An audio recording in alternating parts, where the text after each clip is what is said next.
সর্বজনীন পেনশনের নতুন স্কিম বা কর্মসূচি প্রত্যয় এর বাস্তবায়ন 1 বছর পিছিয়ে গেছে। 2025 সালের 1 জুলাই থেকে তা কার্যকর হবে। অর্থ মন্ত্রণালয় 14 জুলাই রাতে এক সংবাদ বিজ্ঞপ্তিতে এ তথ্য জানিয়েছে। বিজ্ঞপ্তিতে বলা হয়, সরকার এ মর্মে সিদ্ধান্ত গ্রহণ করেছে যে সরকারি কর্মচারীদের মতো পাবলিক বিশ্ববিদ্যালয় সহ দেশের সব স্বশাসিত, স্বায়ত্তশাসিত, রাষ্ট্রায়ত্ত, সংবিধিবদ্ধ সংস্থা ও তাদের অঙ্গ প্রতিষ্ঠানগুলোর নতুন কর্মচারীদের ক্ষেত্রে প্রত্যয় প্রযোজ্য হবে 2025 সালের 1 জুলাই থেকে। ফলে 2025 সালের 1 জুলাই বা তারপরে সরকারি চাকরিতে যারা নতুন যোগ দেবেন বা স্বায়ত্তশাসিত, রাষ্ট্রায়ত্ত ইত্যাদি সংস্থায় যারা নতুন যোগ দেবেন, বাধ্যতামূলকভাবে তারা সর্বজনীন পেনশন স্কিমের আওতায় আসবেন। দেশের সর্বস্তরের জনগণকে টেকসই পেনশন ব্যবস্থায় আনার জন্য 2023 সালের 17 আগস্ট প্রধানমন্ত্রী শেখ হাসিনা সর্বজনীন পেনশন স্কিমের উদ্বোধন করেন। এবারের বাজেট বক্তব্যে অর্থমন্ত্রী আবুল হাসান মাহমুদ আলী সরকারি চাকরিজীবীদেরও সর্বজনীন পেনশনের আওতায় আনার ঘোষণা দেন। সে অনুযায়ী 2025 সালের 1 জুলাই থেকে সরকারি কর্মচারীদের জন্য সেবক নামে নতুন আরেকটি কর্মসূচি চালু হবে। জাতীয় পেনশন কর্তৃপক্ষের সদস্য গোলাম মোস্তফা বলেন, অর্থ মন্ত্রণালয়ে বিজ্ঞপ্তিটি সরকারি ভাষ্য। সে অনুযায়ী বিষয়টি কার্যকরের সময় 1 বছর পেছালো। প্রত্যয় চালুর সিদ্ধান্তটিকে বৈষম্যমূলক আখ্যা দিয়ে এর বাস্তবায়নে গত মার্চ থেকে বিরোধিতা করে আসছিল বাংলাদেশ বিশ্ববিদ্যালয় শিক্ষক সমিতি ফেডারেশন বলছে, এ সিদ্ধান্ত সরকারি বিশ্ববিদ্যালয়ের ওপর এক নীরব ষড়যন্ত্র এবং প্রত্যয় চালু হলে সরকারি বিশ্ববিদ্যালয়ের শিক্ষক কর্মচারীদের সুবিধা কমে যাবে।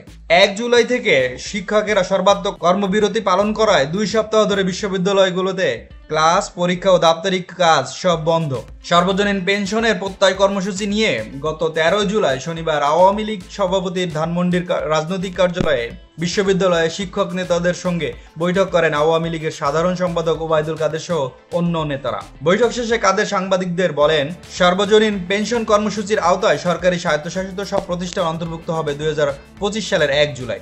ইতোপূর্বে পাবলিক বিশ্ববিদ্যালয়ের শিক্ষকদের 2024 সালের 1 জুলাই থেকে পেনশনে যোগদানের যে তথ্য দেওয়া হয়েছে তা সঠিক নয়। সবার মতো তারাও 2025 সালের 1 জুলাইয়ে যোগ দেবেন, এটা তাদের পরিষ্কারভাবে জানানো হয়েছে। পেনশন কর্তৃপক্ষের বরাতে অর্থ মন্ত্রণালয় 2 জুলাই আরেকটি বিজ্ঞপ্তি দিয়ে জানিয়েছিল, Bangladesh bank, Bangladesh securities and exchange commission, BSEC, বীমা উন্নয়ন ও নিয়ন্ত্রণ কর্তৃপক্ষ, ইনভেস্টমেন্ট কর্পোরেশন অব বাংলাদেশ সহ সব রাষ্ট্রমালিকানাধীন ও সরকারি ব্যাংক, ঢাকা বিশ্ববিদ্যালয় সহ সব সরকারি বিশ্ববিদ্যালয়, সাধারণ বীমা কর্পোরেশন সহ সব কর্পোরেশন, পেট্রো বাংলা, রপ্তানি উন্নয়ন ব্যুরো, বিএসটিআই সহ 403 সংস্থা ও প্রতিষ্ঠানের নতুন কর্মচারীদের জন্য প্রত্যয় প্রযোজ্য।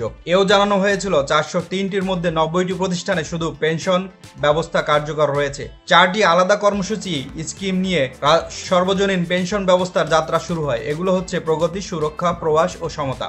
ওবায়দুল কাদেরের সঙ্গে বৈঠকের পরদিন 14 জুলাই রোববার শিক্ষক সমিতি ফেডারেশন অনলাইনে সভা হয়। বৈঠকের পর ফেডারেশন সভাপতি ও শাহজালাল বিজ্ঞান ও প্রযুক্তি বিশ্ববিদ্যালয়ের অধ্যাপক আক্তারুল ইসলাম বলেন, যেহেতু আমাদের দাবি পূরণ হয়নি তাই আমাদের আন্দোলন চলছে এবং চলবে।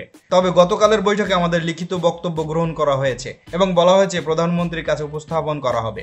তাই আশা করছি আমাদের দাবি পূরণ হবে। সর্বজনীন পেনশনের কর্মসূচি প্রত্যয় বাতিল সহ 3 দফা দাবি আদায়ের লড়াই করছেন দেশের সব পাবলিক বিশ্ববিদ্যালয়ের শিক্ষকরা।